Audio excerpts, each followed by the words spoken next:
Happy evening, everyone. This is your host, Christal Jordan of Let's Get Crystal Clear. Thank you so much for tuning in. Thank you so much for supporting this YouTube channel. I'm so excited about all the content that we've been able to bring you guys so far. But tonight is extremely special. I love doing gossip conversations and talking about relationships, but I know this is 2020 and we're all looking to move ourselves forward, right? So I'm so excited to introduce today's guest. She is Miss Teneshia Jackson Warner, and she's here with her new book, The Big Stretch. And we're gonna do a mini masterclass for those of you that are looking to take yourself to the next level. No matter where you are in life, what position you are, I know that all of us, no matter where we're starting from or where we may be now, are anxious to get out of that comfort zone and be all that we can be. So I want to welcome Teneshia. Thank you so much for coming out today. Thank you. I'm thrilled to be here. Thank you. Well, we actually realized that we had ties and have known each other for a long time. 8 years. 8 years and did some amazing things together. But I love the fact that you have this book and you're reaching back out to kind of give people some of those tips. I especially love that, and I'm definitely happy for everyone that's moving forward. But African-American women giving that insight to each other, I think is extremely powerful. Don't you? Absolutely. And making sure that we're providing each other with the tools to move forward. Right, absolutely. Now this book, it's a lot in this book. I love this book because not only is it inspirational, but it also has a workbook attached. So you can actually read the information and then apply how you can actually bring that to your own life, to your own situation as you read through the book, right? So one of the first questions that I saw that I really love, because I think we all dream differently, right?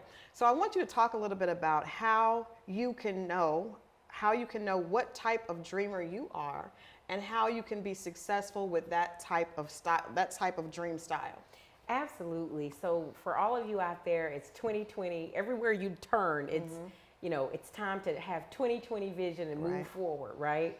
Well, I think one of the places that you need to start is really be truthful with yourself to aim to find a career path, a professional path, or even a purpose journey that is right for you. I think in the beginning of our careers, and sometimes it's not even the beginning of our careers, we can actually be on a track, but really examining, well, why am I on this track? So the first part of my book, in the dream phase, I actually encourage you to explore what type of dreamer you are. And what do I mean by that? Well, after speaking to 185,000 dreamers across the nation. That's a lot of dreamers. A lot. I identified 5 different dreamer types, Christal. Okay. I'll go through them really, really quickly. But one was a make it happen dreamer. Okay. And a make it happen dreamer is someone who they are born to work for themselves. They have a high risk tolerance. So they're able to get out there and take risk after risk and not really know where the next paycheck is coming from. It's that person that you may know that has never worked for anybody a day in your life. So if you're hearing things that describe you, then that probably means you're a make it happen dreamer. You got a lot of tolerance for risk. You love the freedom to work for yourself, create your own destiny, and you want to call your own shots. So that's make it happen. Make it happen. The second one is a careerpreneur. And this is someone who actually thrives working within corporations or working within organizations. So this is someone who loves working within a team. They love structure. And most importantly, they actually love the security that comes with having a steady job, a W-2, a 401k, all of those things that can provide a sense of security. The 1st and the 15th. The 1st and the 15th. Absolutely. Absolutely. And here's the thing about a careerpreneur. They're usually looking for a career where they can marry their career and calling. They want to marry their purpose and profession. And when those two merge, it's someone who can make great impact within those walls. So that's a careerpreneur. So if you know that you thrive in corporate structures, then you probably will succeed working in a corporation or working in structure. But your goal is, how do you find that dream job that will allow you to marry the purpose and the passion? Right. I think there was a term, because I have a good friend that went from being a careerpreneur to actually being an entrepreneur, which is someone that has that entrepreneurial skill set, but they're in a corporate environment and they can start to make that transition. I love the fact that we're acknowledging that there are many types of dreamers. You know, I think a lot of times we get so used to, especially on social media, we see one type of entrepreneur.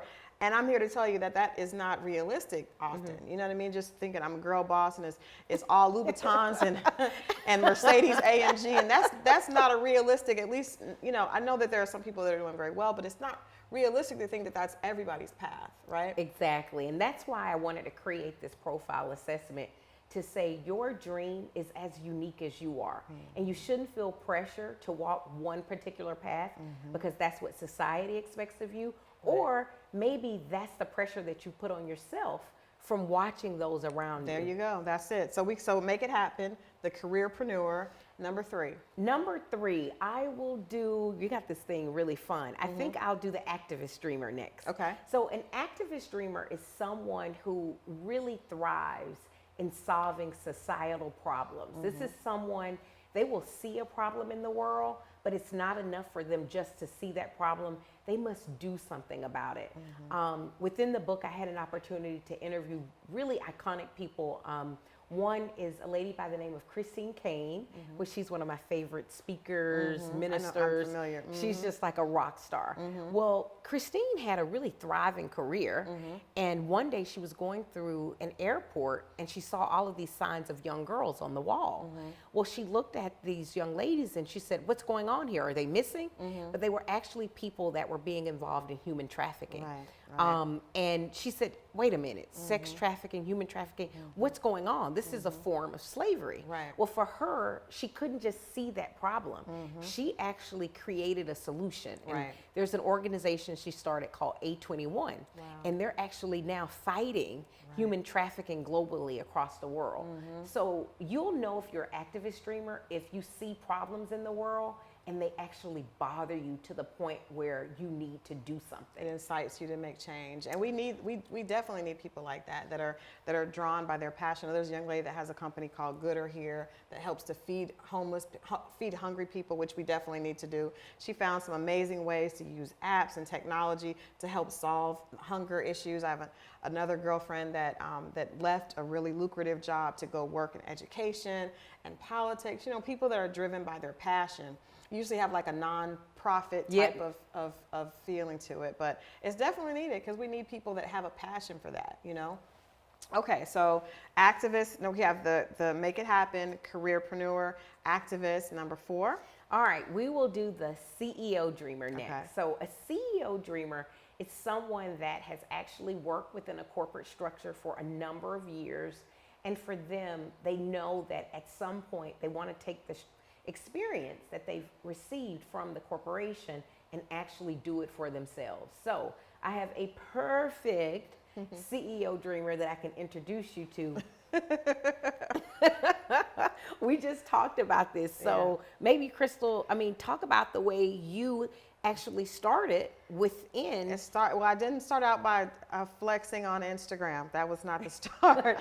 I went to college, graduated, went to college, got a job, and loved it. I was working for my first PR job. I was the community relations manager for Barnes & Noble. I'm an author. I love books, so it was perfect. I used to wake up every morning, go to work, and there were books everywhere, and I loved it. Then I went on to work for a hospital, and I learned so much about public relations and how things worked. And I always really enjoyed, my jobs. I was fairly young, I think 24 years old, had an office, and so I just was really enjoying the corporate experience. Had children, moved to Atlanta, and all of a sudden I couldn't find a job, so I took a smaller job, and then that job phased itself out, so I kind of got thrown into entrepreneurship. But it was 7 years of corporate, and I always say I'm really glad that I went that way, because I think if I had, I'm not a risk taker. I've taken some risks, but that's not, I have to stretch to take risks. I can admit that. That's one of the things I'm excited about this book, because I think you do have to stretch to get to your success, a place of success. But that's not something that came natural. I like the first and 15th. I liked all of that. And I really had jobs that allowed me to do my passion, which was public relations. So I can definitely relate to the fact that when I ended up having to start my own company, I drew a lot from my experience in corporate America to do my company. So this is my poster child here on out for CEO dreamer. So if you're in that corporation and perhaps this is the year that you want to take all of that experience and actually apply it against your own job, your own company, then perhaps you are a CEO dreamer. And the last one is a hobby dreamer. Yeah. So this is someone who may have a particular skill set or hobby that they actually love doing, whether it's a musician, a creative artist. One of my girlfriends that I talk about in the book, she actually loved fitness. And she found that people always came to her for advice, like what type of exercise should I be doing here? So she realized, well, I should create an outlet to actually nurture and water my hobbies. But she was very clear, although I want to do this to have a sense of fulfillment, I know I don't want to place the responsibility on my hobbies to take care of me and my family. Right. And she started actually a blog associated with just her hobbies. And now she's a major influencer. Right. Her name's Christina Todd. Okay. And her Instagram is No Special Occasion. I think she has over 40,000 followers. Wow. She's getting paid as an influencer, but she actually started this by being in tune with what her passions were and carving out time to actually build upon her hobbies. So 5 different types. I love that. I would encourage all of you to go to thebigstretchbook.com and you can actually take the assessment right now to determine what type of dreamer you are. It's such a self-awareness exercise that once you know, things can start to click and it can help you map out your path as you get ready to knock out and crush some goals in 2020. Crush some goals. I love that. If you guys are just tuning in, this is my guest today. I'm Christal Jordan with Let's Get Crystal Clear, and we're getting crystal clear about setting goals, getting crystal clear about the fact that no matter where we start, we can always get to a successful place. I love the idea that there are 5 different types, because no matter where you find yourself or where you find yourself being drawn to, there's still a way for you to be successful and to find that. And if you find what's in line with who you are, you're going to be so much happier. I know that that's true. I have a girlfriend that did cupcakes. She just loved baking. I don't love baking. I was just like, who wants to bake all day? She loved baking. She was working a job, baking, people asking for cupcakes, asking for cakes. The next thing you know, her business, that hobby business, turned into being so successful that she ended up leaving her daytime job. Yeah. So I think the key is really finding out who you are, what your individual, like you said, what your individual style is, so you can be successful that way. So I want to thank you for sharing that. Now, again, I thank you guys for tuning in, because it's really important. Again, we love the entertainment, but I want to make sure that we're giving people something to take back. It's feeding into them so that you're able to take something for your life and move to that next space. So in this, understanding who we are as a dreamer, I think when we think of being successful as a woman, especially now with Black women and women as a whole being some of the most, the quickest group of entrepreneurs on the scene right now, like women are just taking over. One of the things that we think about is mentorship, right? So I want to ask you, what are some negative things? Because I think sometimes we think of finding mentorship, we want to go call somebody, DM somebody, ask them their advice, ask them to tell us, what did you do to become successful? Can you share some do nots when it comes to mentorship? How are some ways that people are doing that, trying to nurture those relationships the wrong way? Well, here's one of the things that I think you should get clear on. Number 1, do not take it personal. If you outreach to someone that you desire to become your mentor and that person is not available, or they say no, or they're not getting back in contact with you, the truth of the matter is we are all busy and it's a fast-paced world, and a lot of times the higher the person is, the more responsibilities they have. So I always encourage individuals, you have to be creative on how you get what you need from mentor relationships. Starting with, you may have to redefine the mentor relationship in not the traditional way that it's somebody that sits down and they guide you every step of the way. They give you their cheat sheet. And they give you your cheat sheet. Some of the most powerful, influential moments that came from my mentors, who weren't traditional mentors, they came because I was open and receptive in what I call mentor moments. And these are moments that I had with the individual one time that actually changed my entire path. Sometimes these moments can actually be in person with the individual, but you may have a moment by just simply watching someone's video. That's true. And that person drop a nugget that you can be open and receptive, grab that nugget and run with it and allow it to guide you in your next move. And so I think the fact that I've been open to mentor moments, I love that. they have like been instrumental. I love that. One of my favorite mentor moments was with Dr. Bruce Wilkinson. He is the author of Prayer of Jabez, which is an extremely popular book. I was in a conversation with Dr. Wilkinson, booking him for a speaking engagement. And I was doing it actually for the Dream Project, a symposium that I started here in Atlanta. I'm thinking I'm in work mode, getting you prepared, going through message tracks. And he asked me, he paused and he said, I'd like to ask you, what's your dream for this dream? No one had ever asked me that question, like, what's my dream for my dream?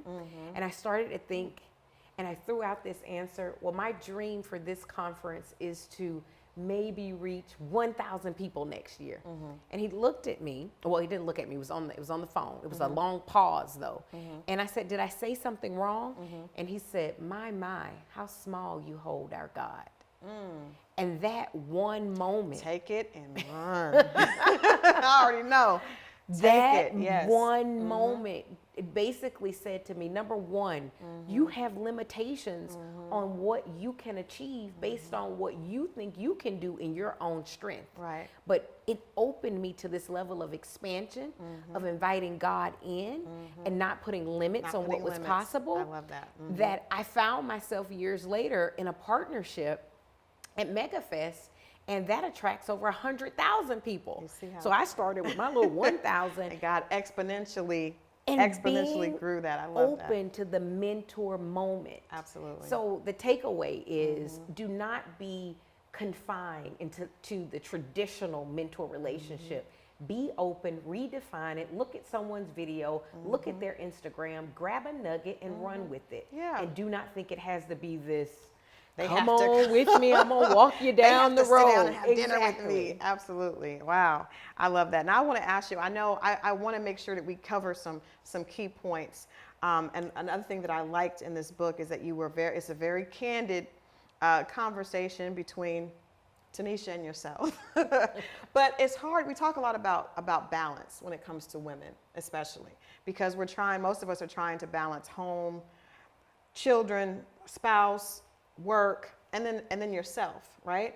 So how important is it, and can you truly be successful or living your best life, as we like to say, if you don't have balance in one of those areas? I know you talked about physically being in shape, and that being really important because a lot of times that is indicative or is showing that there is something off balance, and that's going to show up someplace else. So, and I can be honest, I struggle, as an entrepreneur. Taking care of myself was something I did not spend a lot of time doing, and that later comes back to haunt you. So can you take a little time now before we wrap up to just explain why it's so important to be in being a successful entrepreneur to have that balance between work, self, and then of course whatever other obligations that you have at home? So there's an entire section where I talk about making sure that you're taking care of the mind, body, and spirit of the dreamer. So if you're on a purposeful path, whether that's entrepreneurship, you want to rise your corporate ranks, whatever that vision or dream is that you have for your life, I almost say you have to look at it as a marathon.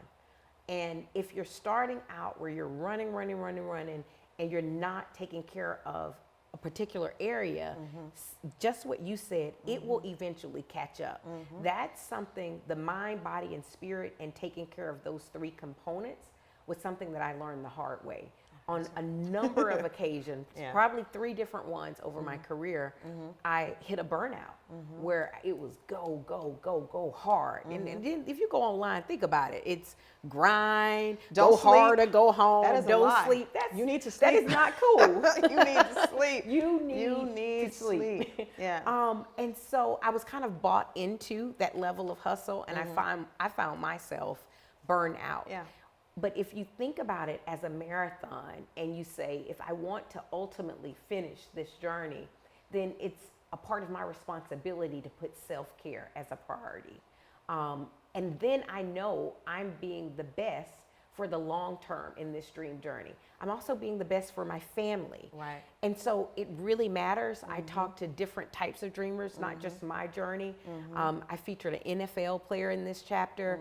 AJ Johnson, celebrity trainer, is featured in this particular chapter. AJ is serious about the health. Yes. I've worked with her before. She's so serious. Story after story, successful people actually take care of their bodies. Yeah. And in terms of your spirit, also making sure you have some type of practice that connects you with the higher power to actually run the journey for the long term.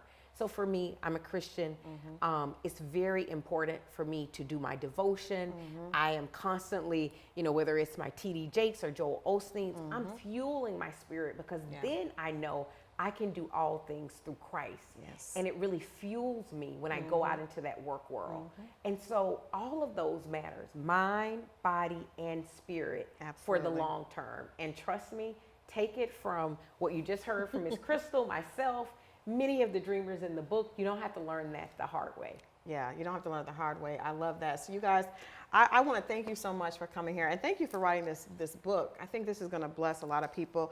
I want Teneshia to give us the link again for you to go take the free quiz so you can see what type of dreamer you are. But I want to encourage you to support her, but not only support her, to support yourself. I saw something earlier this week that said, if you're not investing at least 5 hours a week into educating yourself, you're doing yourself a disservice. And I think I know that I've had to take back my time on social media and just make sure that I'm putting something in my spirit, putting something in me that's pushing me to the next level. So I want to encourage you to pick up the Big Stretch 90 Days to Expand Your Dreams, Crush Your Goals, and Create Your Own Success. Teneshia, let us know again how they can take the free quiz if they want to find out what type of dreamer they are. Yes, and I want you guys to take the quiz and also share with me and share with Christal. Share with me too. What type of dreamer you are. And if you do that, Christal, I'll partner with you. Okay. Up to 5 of the viewers that are watching this, we will actually gift you with the book. So we want to hear from you. Yeah, so leave it in the comments below. Leave your experiences. The first 5 to do that will get a free copy of The Big Stretch. Thank you so much for that. Yes. That's awesome. And you can go to thebigstretchbook.com to take the free quiz. It's an assessment. You'll see it there. And check it out. If you like that content, then you can actually get a copy of this book anywhere that books are sold, Amazon, Target, Walmart. And what I say is this is the gift of your dreams. It's working on the life you imagine. And it's a 90-day action-oriented book. You're not alone. I'm there every step of the way. I'm doing it as well. And Miss Christal is doing it as well. So I hope you join us in this journey. And Christal, thank you so much. Thank you. I want to say, before I get out of here, I have to say, and this is going to air a little later, but happy birthday to one of my personal mentors in my head. She does not know me, but I know her, and I know we all do. Miss Oprah Winfrey is 66 years old today. I was able to go to the Vision Tour, and I took took a whole bunch of nuggets from her. But one of the things that she said I want to share with you, if you weren't able to go, if you can still go look at the website and see if your city is a part of the tour, it will bless you. It blessed me tremendously this past weekend. But one of the things that she said that I took with me, like Teneshia said, is just taking that morsel and run with it. She said forgiveness is accepting that your past could not have happened any other way. And you're exactly where you're supposed to be. And that was so important to me, because so many times you look back and think, man, I missed out on this opportunity, or I wish I had done that, or I wish I had done that. Forgiving yourself says you're exactly where you're supposed to be. You can start today, 90 days to expand your dreams, crush your goals, and create your own success. Happy birthday, Miss Winfrey. Thank you so much. Happy birthday-o! Thank you so much, Teneshia. And thank you guys for tuning in. This has been another edition of Let's Get Crystal Clear. I hope you've enjoyed it, and I'll see you next time.